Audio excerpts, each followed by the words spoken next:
Assalamualaikum warahmatullahi wabarakatuh. Perkenalkan, nama saya Arifin dari jurusan budidaya perairan. Baiklah, di sini saya akan menjelaskan perkembangan telur dan larva sampai menjadi benih untuk 5 biota ikan. Yaitu pertama saya menggunakan ikan kerapu bebek, dan yang kedua saya menggunakan ikan kakap putih, dan yang tiga saya menggunakan ikan kerapu macan. Sedangkan yang keempat saya menggunakan ikan laut, ikan lele.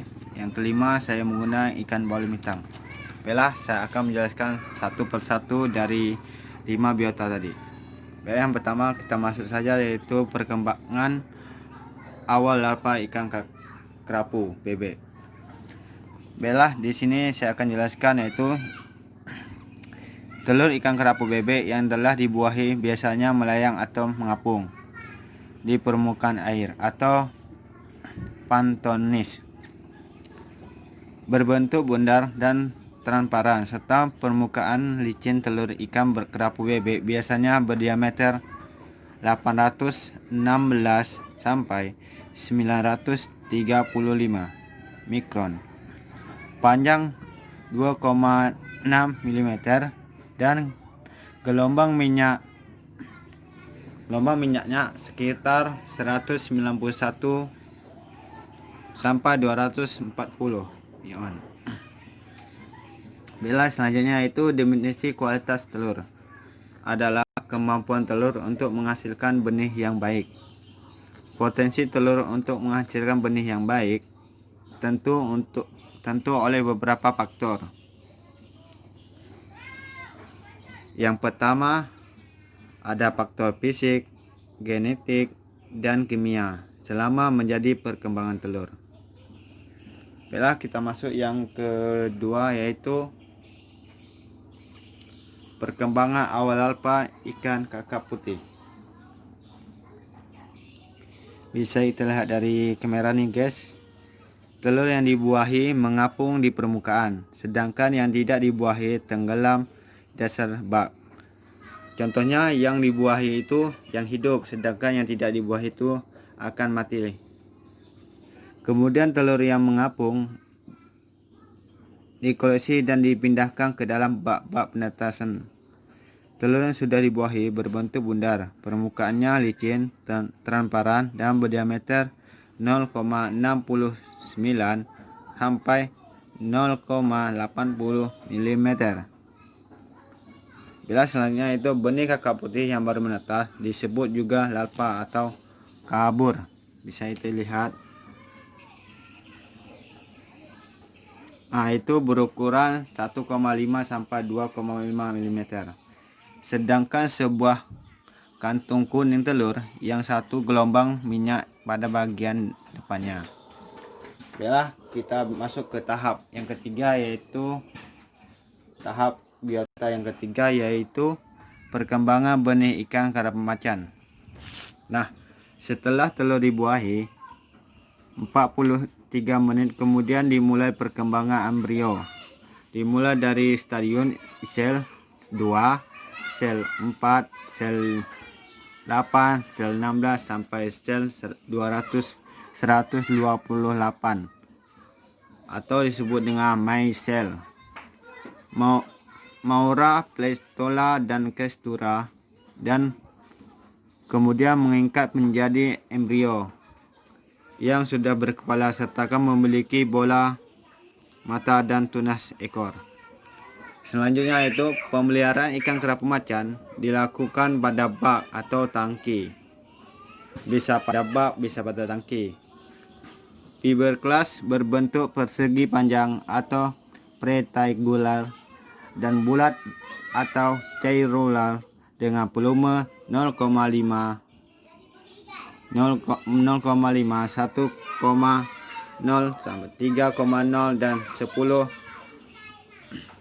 meter kubik. Bila kita masuk dengan tahap yang keempat, yaitu tahap ikan lele, yaitu ikan biota yang saya ambil untuk tahap yang keempat, yaitu ikan lele. Perkembangan awal dari telur dan larva sampai benih pada ikan lele Telur yang dibuahi akan menetas menjadi larva setelah 24 sampai 48 jam. Telur yang baik akan menetas menjadi larva, sedangkan telur yang jelek akan menjadi busuk. Bisa kita lihat dari kameranya, guys. Larva yang baru menetas berwarna hitam seperti kecoa bergerak, berenang di dasar kolam atau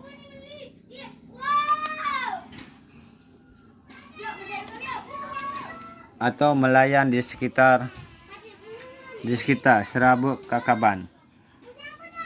Nah, pembenihan ikan lele bisa dilihat dari diagram ini, yaitu pertama persiapan induk. Baik, kita lanjut lagi, yaitu persiapan induk ikan. Yaitu udah itu habis persiapan induk ikan, selanjutnya kita melakukan seleksi induk. Dan udah itu habis melakukan seleksi induk, kita melakukan pemijahan calon induk. Yaitu pemijahan bisa pemijahan secara alami dan buatan. Setelah pemijahan, kita melakukan penetasan telur. Penetasan telur dibagi menjadi dua. Yang pertama yaitu pemeliharaan larva. Pemeliharaan larva juga udah pemeliharaan larva, kita melakukan pemanenan. Nah, yang penetasan telur itu saya sebutkan ada dibagi menjadi dua, yaitu yang pertama tadi sudah disebutkan pemeliharaan larva. Yang kedua itu persiapan wadah, yang kedua seleksi induk, seleksi benih ikan, yang ketiga penebalan benih, yang keempat pemberian pakan, yang kelima pengolahan kualitas air, dan yang keenam yaitu pemanenan benih. Baiklah, kita masuk ke biota yang terakhir, yaitu biota yang kelima, yaitu di sini saya mengambil biotanya yaitu ikan baulah bintang. Bak, larva, dan seluruh perlengkapan pemeliharaan sebelumnya digunakan harus bersih, bebas penyakit dan parasit. Sterilisasi ini dilakukan dengan cara menyangkat permukaan bak dan merendam dengan larutan klorid selama 2 jam. Pengamatan benih yang dilakukan meliputi pengamatan kesehatan benih, tingkat kelulusan hidup, pertumbuhan, dan abnormalitas. Baiklah, di sini kita melanjutkan yaitu tugas yang kedua, yaitu persiapan wadah pemeliharaan larva. Merupakan hal yang harus dilakukan sebelum memulai pemeliharaan. Kegiatan persiapan tersebut melalui beberapa proses, di antaranya yaitu pengeringan, pembusianian, pembaikan atau wadah produk instansi air, instansi listrik, instansi udara, serta saluran pembuangan dan pengisian air. Persyaratan untuk pemeliharaan larva adalah air yang digunakan harus bersih dan jernih, serta suhu air yang udaranya harus stabil dan tidak berstruktur. Kalau tidak begitu, ikan yang kita pelihara akan mati karena kondisi wadah tidak stabil dan airnya tidak jernih. Untuk meningkatkan kandungan oksigen larut dalam air dan mengeluarkan gas-gas yang merugikan selama digunakan sebagai media pemeliharaan. Baiklah, di sini saja video dari saya. Jangan lupa tekan tombol lonceng, subscribe. Terima kasih.